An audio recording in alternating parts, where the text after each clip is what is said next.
The mountains wear many colors. In summer, they are green and full of flowers. In autumn, the leaves turn to gold and red. But it is in winter that the Himalayas show a different kind of magic. The high forests, filled with deodar and pine trees, become a quiet, white world. The air grows cold and crisp. The wind whispers through the tall trees, carrying the scent of snow and pine needles. This is a time of stillness, a time when the world seems to hold its breath. I have often walked into these forests when the first snow begins to fall, feeling the soft flakes land on my face and melt. Each tree, each branch slowly gathers a blanket of white, and the forest becomes a place from a storybook.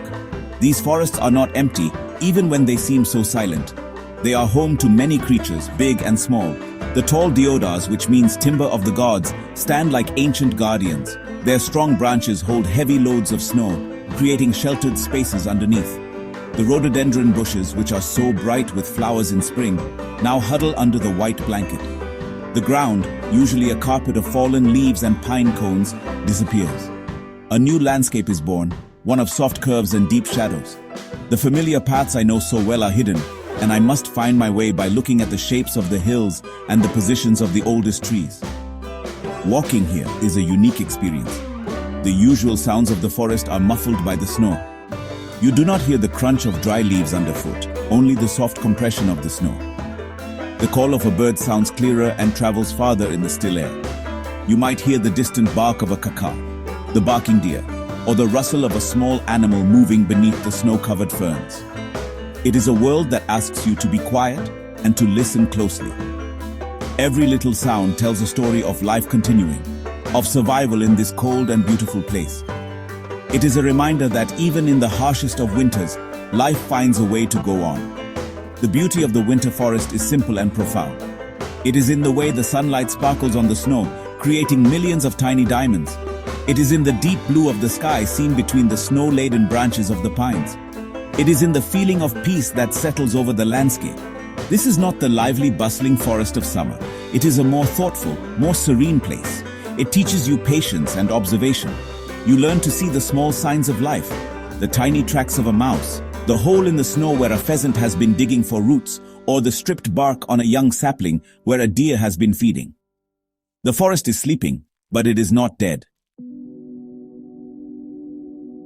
When the snow arrives, it changes everything for the animals that call these forests home. The world they knew in summer, a world of plenty, is suddenly gone.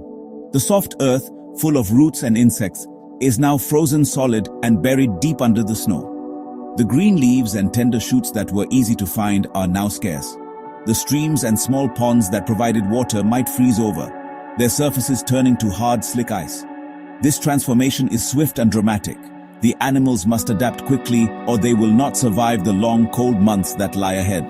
It is a great test of their strength and their instincts, a challenge set by nature itself. For the plant eaters, the prey animals, finding food becomes their most important task. The deep snow makes it very difficult to move around. Their legs sink into the soft powder, and traveling just a short distance can use up a lot of precious energy. They must often follow established trails made by larger animals or stick to ridges where the wind has blown some of the snow away. They learn to dig with their hooves or noses to uncover buried mosses, lichens, and the tough dry grasses that lie beneath. It is a constant search for nourishment in a world where almost everything is hidden from view. The cold itself is a relentless enemy, always trying to steal their body heat. Water, too, can be hard to come by. While there is frozen water everywhere in the form of snow, eating it requires the animals to use their own body heat to melt it. This uses up energy that is desperately needed to stay warm. So they will search for places where water still flows. Perhaps a faster-moving stream that has not frozen completely, or a spot where sunlight has melted a patch of snow, creating a small puddle. Every drop of water is valuable, and finding a reliable source can mean the difference between life and death. The animals' knowledge of their territory, of every secret spring and sheltered hollow, becomes more important than ever. The very air they breathe is different. The cold is sharp and can be dangerous. To survive, many animals grow thicker coats of fur. The Himalayan tar and the blue sheep, or baral, develop a dense undercoat of woolly fur that traps air and keeps them warm, like wearing a thick blanket. Even smaller animals, like the woolly hare, grow a heavier coat, and sometimes their fur even changes color to white, helping them blend in with the snow. This change is not just for warmth, but also for camouflage. In a world of white, being brown or gray can make you stand out, and in the high mountains, standing out can be a fatal mistake. The prey animals of the Himalayas have developed remarkable ways to survive the winter. Take the musk deer, a small shy creature that lives a solitary life in the forest. It is a delicate animal, but also very tough. It does not have antlers like other deer. Instead, the male has long tusk-like canine teeth. In winter, the musk deer uses its sharp hooves to dig through the snow to find lichens and mosses growing on the ground and on tree trunks. It is nimble and can move quietly through the deep snow, its dark coat providing good camouflage in the shadows of the deodar trees. Its survival depends on its ability to remain unseen and unheard. Another resident of these forests is the woolly hare. This is not the small rabbit you might see in the plains. It is a larger animal, built for the cold. Its most amazing trick is its changing coat. In summer, its fur is a brownish-gray, helping it hide among the rocks and summer grasses. But as winter approaches, its coat gradually turns white. This makes it incredibly difficult to spot against the snow. A predator might look right at it and see nothing but a lump of snow. The woolly hare also has large, furry feet that act like snowshoes, allowing it to hop across the surface of the snow without sinking in. It spends its days resting in small hollows, perfectly still, conserving energy for its nighttime search for food. The barking deer or kaka is another common sight, or rather, sound. You often hear its sharp bark-like call echoing through the valleys, especially in the morning and evening. These deer are browsers, meaning they eat leaves, twigs, and fruits. In winter, this diet becomes very difficult to find. They must move down to lower altitudes where the snowfall is less severe and some vegetation is still available. They travel in small family groups, their reddish-brown coats standing out against the snow, which makes them more vulnerable. Their main defense is their keen sense of hearing and smell. At the slightest hint of danger, they will give their loud, sharp bark to warn others before running for cover in the dense undergrowth. These animals share a common strategy: conservation. They must be careful with their energy. Every movement is calculated. They rest for long periods, often in sheltered spots under rock ledges or beneath the low-hanging branches of a large fir tree. They move slowly and deliberately when searching for food. They huddle together for warmth if they are social animals. Survival is a game of calories won and lost. The food they find gives them energy, but the cold and the effort of finding that food takes energy away. They must ensure they always gain more than they lose. It is a quiet, desperate struggle that plays out every single day in the great white silence of the mountains. Where there are prey animals, there will also be predators.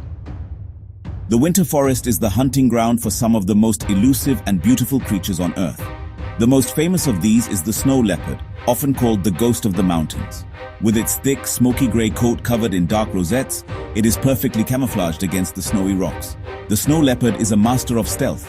It has huge paws that help it walk on snow, and a very long, thick tail that it uses for balance and can wrap around itself for extra warmth when it rests. It hunts by ambush, patiently stalking its prey, such as the baral or blue sheep, before making a powerful dash. The Himalayan wolf is another formidable predator. Unlike the solitary snow leopard, wolves often hunt in packs. This teamwork allows them to take down larger prey and to be more successful in their hunts. They are animals of incredible endurance, able to cover vast distances in search of food. In winter, they follow the herds of deer and wild goats as they move to lower elevations. Their howls, carrying for miles on the cold, clear air, are one of the most wild and thrilling sounds of the mountains. A wolf pack moving silently through a snowy forest at dusk is a sight of both beauty and raw, untamed power. Their intelligence and social structure make them very effective hunters. The predators, too, face immense challenges in winter. A failed hunt means a huge loss of energy, and in the biting cold, they cannot afford to fail often. The deep snow that hinders their prey can also make it difficult for them to chase. A snow leopard might spend days stalking a herd of blue sheep, waiting for the perfect moment to strike, only to have its prey escape at the last second. A wolf pack might go hungry for many days before they can make a successful kill.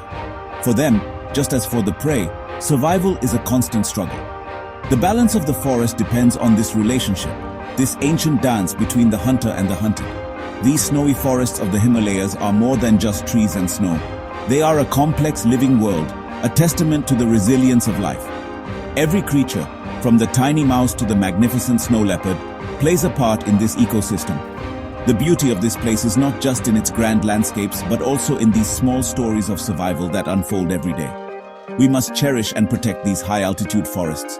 They are a precious inheritance, a world of wild beauty and quiet strength. Standing in the silence of a deodar forest in winter, you feel a deep connection to the earth and a profound respect for the life that it holds.